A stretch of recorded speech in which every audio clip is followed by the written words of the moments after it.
Was justice finally served when it comes to this Dardanelle football coach? I think this could be a final update in the case of Dardanelle football coach Dustin Corley.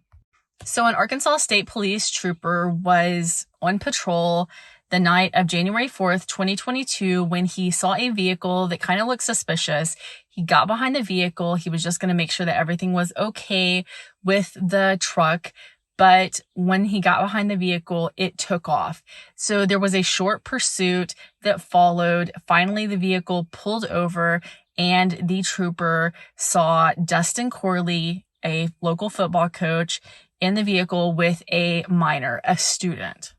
That night, Dustin Corley was arrested and charged with 2 counts of first-degree SA, 1 count of first-degree endangering the welfare of a minor, and 1 count of fleeing.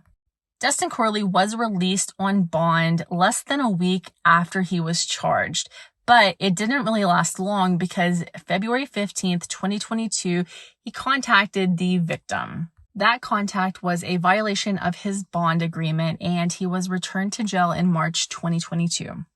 Earlier this year, Dustin Corley kind of made the rounds with local counties and their court system because in March, he was charged in Logan County with 1 count of SA, and in April, he was charged in Pope County with 1 count of SA. So here's the update that I think everybody is wanting at this point. So August 10th, 2023, in Yell County, Dustin Corley pled guilty to 1 count of SA. The 2nd count of SA was dropped along with the endangering and the fleeing charges. Dustin Corley was sentenced to 20 years in prison along with 10 years suspended for that charge. That same day, August 10th, in Logan County, because of the sentence from Yell County, Logan County opted to drop the charge that they had on him there. And then August 14th, in Pope County, he pled guilty to the 1 count of SA and was sentenced to 20 years with 10 suspended. So maybe you're thinking 20 plus 20, that's 40 years in prison, right? Wrong. It looks like these sentences are going to run concurrently, meaning that he will just be sentenced to basically the 20 years in prison. But we live in Arkansas, so if you don't know how the parole system works here, prepare to be probably upset.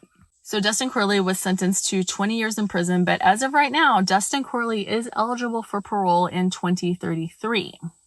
Dustin Corley will probably get good time once he gets to prison, so that's going to go down a little bit. He's actually going to be serving less than 10 years, and of course he probably, I don't know for sure, but probably got credit for the year that he's already been sitting in jail. But I do want to say one thing. So parents, especially parents that have teenagers that are in school right now, please be aware of Snapchat, please. Someone asked me in my personal life, like, I know someone going into the 7th grade. Do you have any advice to give the parent? My advice is don't let your kids get Snapchat. And that's exactly what I told them. Almost every single case that I do that involves teachers and students or minors that are being taken advantage of involves Snapchat. There are other times when they use Instagram or Facebook Messenger or just downloading a text app, of course, but mostly it is Snapchat, so please be very aware, especially with the beginning of the new school year.